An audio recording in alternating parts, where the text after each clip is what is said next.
Magandang araw po sa ating lahat. Shout out kay Lori D. Magalpok. Yan, salamat po sa suporta mo sa Team Kalingap. Mabuhay po kayo. Yan po, paki-subscribe po mga Kalingap, mga kaibigan. Lori D. Magalpok. Ayan, suporta po natin si Ma'am Lori D. Magalpok. Napaka-solid supporter and isang Kalingap. Subscribe po na kanyang YouTube channel. And maraming salamat po sa inyo lahat. God bless po. Jesus loves you.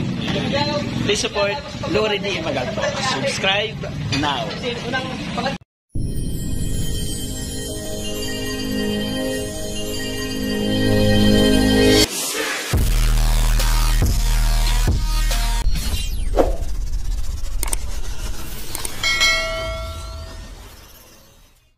Welcome back again sa ating munting YouTube channel. This is Lori D. Magalpok Vlogs. And for tonight's video, ayan, kasama natin si Bing pa rin.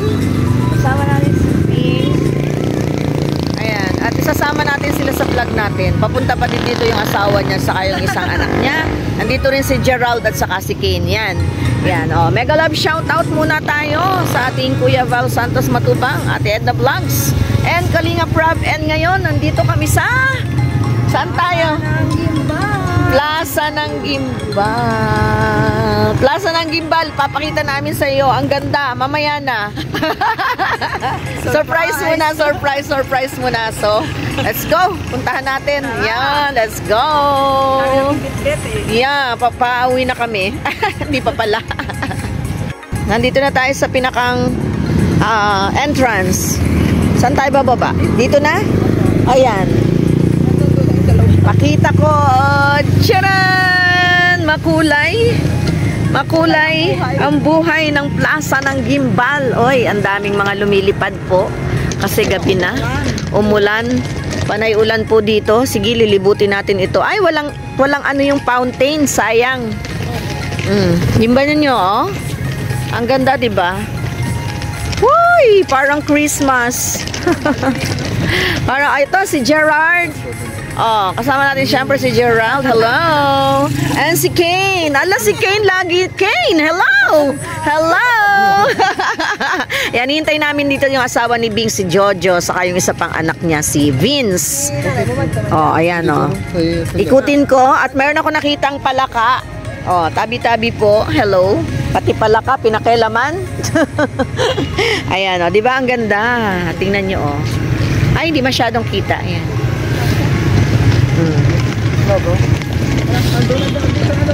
Nandito na? Ayan, ito yung pinaka. Ay, walang tubig yung ano natin, fountain, sayang. Ang tubig. Binubuksan. Minsan tinetest din kung umaga. Oo, di ba? Ang ganda, ganda. Yes, punta tayo kay Rizal. Tingnan nyo ang kanila mga... Yes, parang sa Luneta Park tayo ngayong gabi na to. O, di ba? Di ka na kailangan pumunta ng Manila. Kasi ganyan din yan. Yes, may Little Luneta Park. O. Kaway-kaway, Bing. Ay, si Kane. Kaway-kaway, si Bing. Si Kane. Oh, eto. Oh, akit na tayo. At ang ganda ng mga bulak-bulaklak na dyan, oh. Ang linis po ng kanilang park. Oh.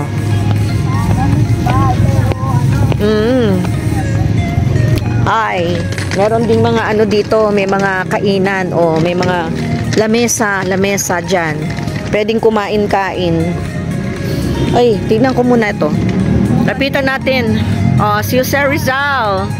Diba ang national hero natin si Jose Rizal? At tapos meron ditong kanyon. May kanyon dito. O, diba? At tapos yan.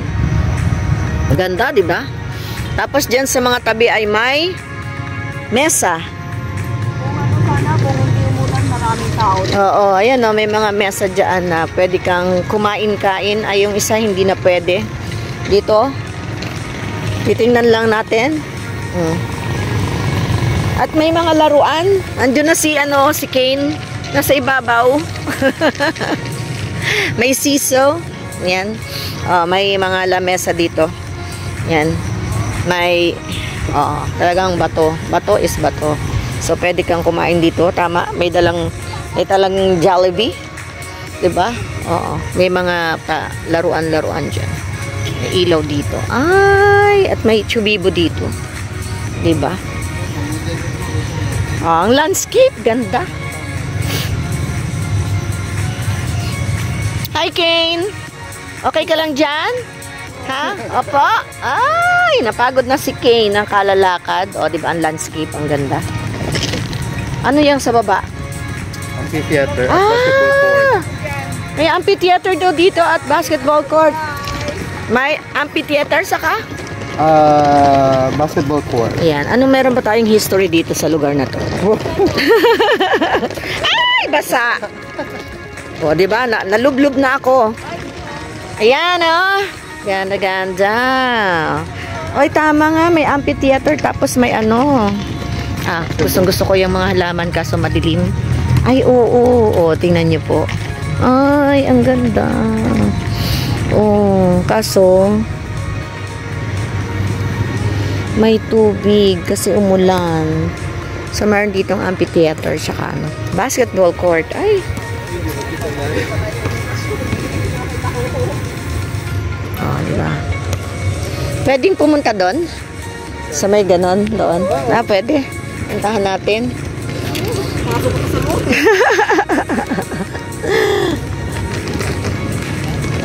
Tara. Saan ang ano? Dito. Pupunta tayo doon. Sa mailaw na yon. Oh, our little hometown. The town of the rising suns. Ang labo na ng mata ko. Ba yun? Sun and suns. Bakit sun and suns? Sun, ang rays of the sun, or kumbaga, when you say the rising sun, kasi Gimbal is one of the rising town when it comes to tourism, economy. Yeah. And of course, with sons or mga anak, kasama na rin sa pag-angat ng Gimbal yung ang mga anak tao. nila, mga tao. Okay, yung sons is mga tao ng Gimbal, ng Iloilo. Wow! Ang ganda ng history nito, And with the sons, of course, dito ka kasi against the light. Yan. Against the light. Yan! ibig sabihin naman, isa rin na, ibig sabihin ng sun, o sinag ng araw is hope. Okay, A better hope for tomorrow, a better tomorrow. Galing talaga ni Gerald. Cum laude ba naman? Saan ka pa? Tapos dyan, may mga loraan, mga bata, So, pangmasa itong lugar na to, di ba? It's for all. Ano namin, yung dating mayor namin na si Okagarin. Siya ang nagpapangalan niyan. Sige, dati, sige. Yung unang-unang mayor. Tingnan nyo. Talaga namin dito. Pati Ama ng Gimbal. Ama ng Gimbal. Tingnan mo naman to, yung anong tawag dyan. Diba? Talagang lahat ng mga... Pader. lahat ng pader. Pag makita nyo yung ibang vlog ko. So, pag makita niyo yan, Gimbal. Gimbal na yan. Sun. Okay. Yan ang sun. Kasi halos lahat ng nakikita ko kanina, yung Yan, mga anong tawag, ano bang tawag dyan? Wall or fence. Fence. Fence ay suns. Di ba? Sun. Tapos yung mga sinag-sinag niya. Oy, ganda. Tapos yellow talaga yung color niya. So, ayan. Puntahan natin doon. Gimbal is green and yellow. Yellow. Hindi naman siya Cory. Hindi naman. Basta sun. Hindi kasi nga sun di ba? Yun. Ayun yun. Yun ang meaning nun. So, meron tayong history. Meron tayong natutunan. At least sa vlog ko, hindi lang siya basta vlog. Meron tong historical parang yun. Di ba? Ang ganda. Di ba? Kala ko ang lapit nun sa sakyan. Kaya napatingin din ako, diba? Ang ganda ng ang ganda ng mga ilaw, Talagang buong. Dati, yun ang aming office. Alin? MSWD. Ay, nandiyan ka dati? Yeah. Meron dyan MSWD.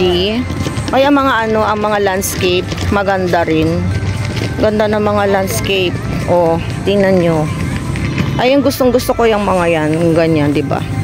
Ay, matagal na po din dito na Alam pa rin, nandyan pa rin siya. Hi, ang ganda. Magpapapicture ako mamaya pagtapos ng vlog ko. Magpapapicture ka. Yan, Yan, tapos may mga silya-silya. Oh. Mga silya dyan. Oh. Dito muna tayo. Iyan natin to. Pasyan, oh, kita nyo?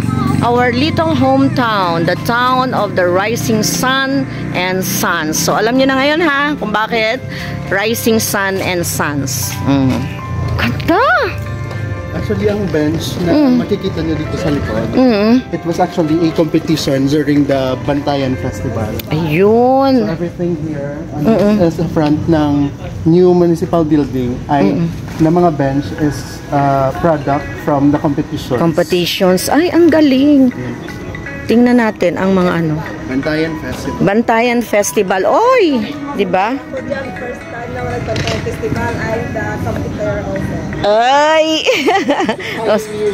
Pioneer group daw. Oh, yan. So yan, mga kasali daw yan. Yan, during that time. Oy, ang ganda nga, ano?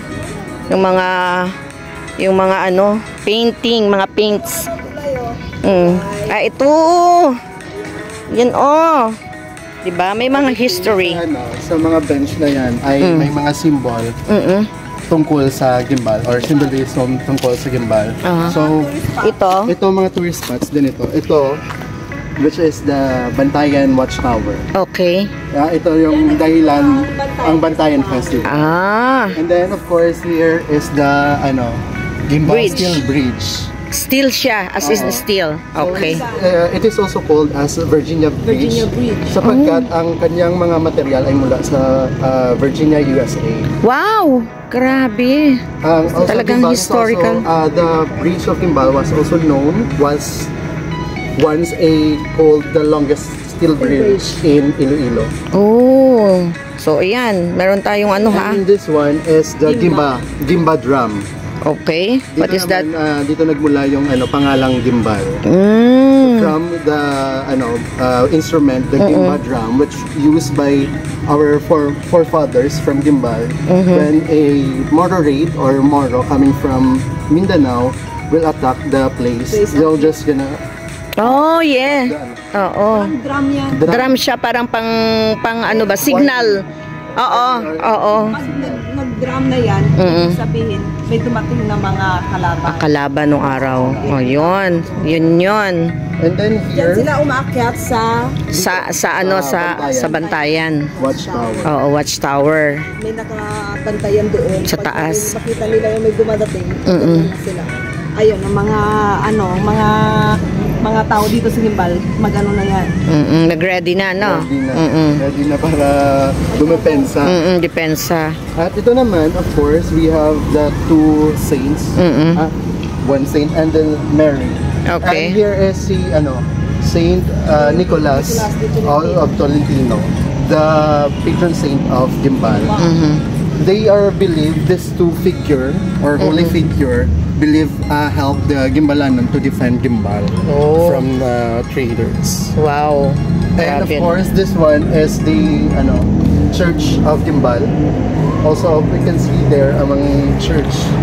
Ay, oo pala. Hindi ko nakita yun na. Mamaya pupuntahan ko. Hindi siya malinaw. So this is dito muna tayo. Of Gimbal. So, ganyan kaganda ang kasaysayan ng Gimbal na of course pinagmamalaki din ng mga Gimbalano. Galing, no? So, isang bench na explain mo ang ng Gimbal. Oo. Buong kwento ng Gimbal. Sa isang chair lang siya. Oo. That's how creative Gimbalanon to tell a story. Even just for one piece of art, you can tell many stories. Kaya nga, grabe yun. Galing. Ang galing. Ano pang meron tayo dyan? So, dito yung lagay ng flag.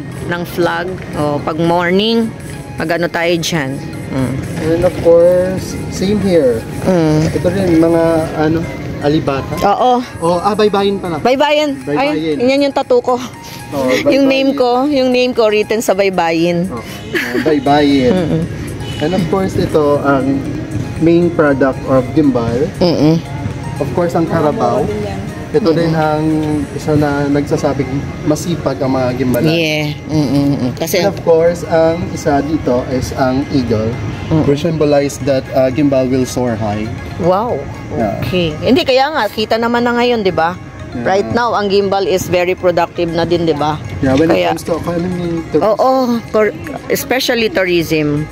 Because ang Gimbal isa rin sa kinilalang one of the cleanest and greenest town in Iloilo. Uy, promise ha, yung pagpunta ko dito lang sa may dito lang, yung dinadaanan natin, talagang malinis siya. As in, yun ang napansin ko. Talagang yun ang napansin ko. Oo. Kaya nga, ang ganda, ang galing. Yan talaga ang story. O, nandito si Gerald nakapagbigay sa atin ng information. Hindi lang yung basta nagbablog ako. Ipakita ko lang ng ganyan. Hindi ko na alam kung anong ibig sabihin. At least ngayon may stories to tell tayo. O, nanonood na pero may mga ideas pang nakukuha about gimbal. Ito naman, sa Iloilo. Ito naman is parang it showcases the shoreline of Gimbal. Ayun, dagat. Oo, ganun na. Dagat na Gimbal. Because Gimbal is have a long stretch of shoreline. From the town proper from the first town until to the last town, mayroong shoreline ang Gimbal. Okay. Next time, balik mo yan. Oo. Hindi. Ayan, natapos po natin yung pag-iikot natin dito sa labas ng munisipyo. At nakita naman natin talagang napakaganda, napakalinis. And ano pang masasabi ko, wala na kundi talagang superb ang Iloilo.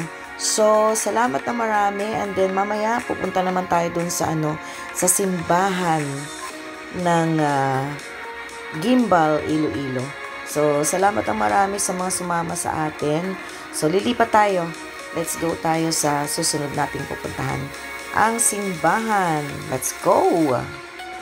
So, ayan, lakad naman tayo dito. So, dito naman tayo sa may simbahan. Dito tayo sa banda dito. Dito tayo sa simbahan ng Gimbal.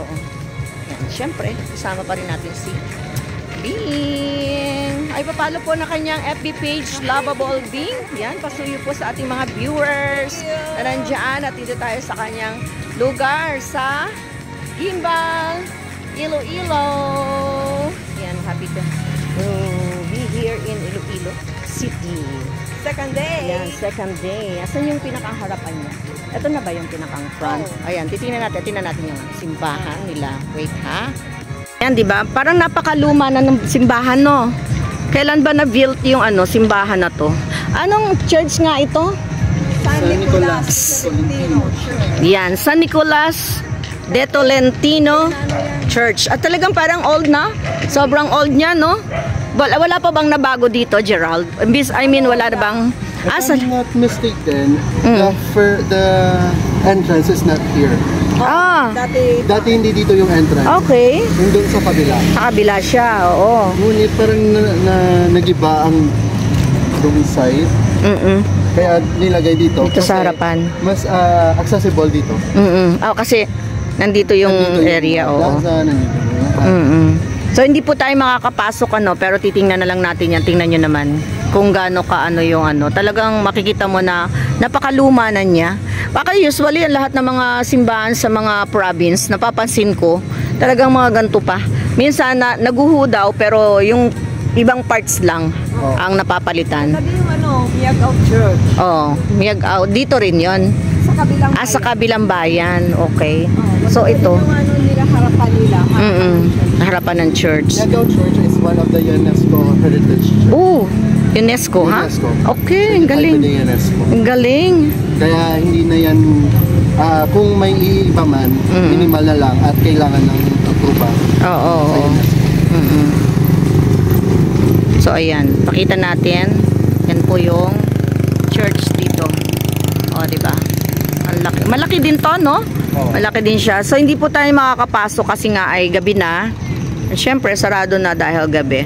Masarap kasi ditong mamasyal sa gabi. Kasi, hindi mainit, siyempre. Kaya makakaikot tayo ng malamig yung weather lalo ngayon kasi umuulan-ulan. So, ngayon nga lang kami lumabas kasi kanina maghapon ay umuulan. So, ayan.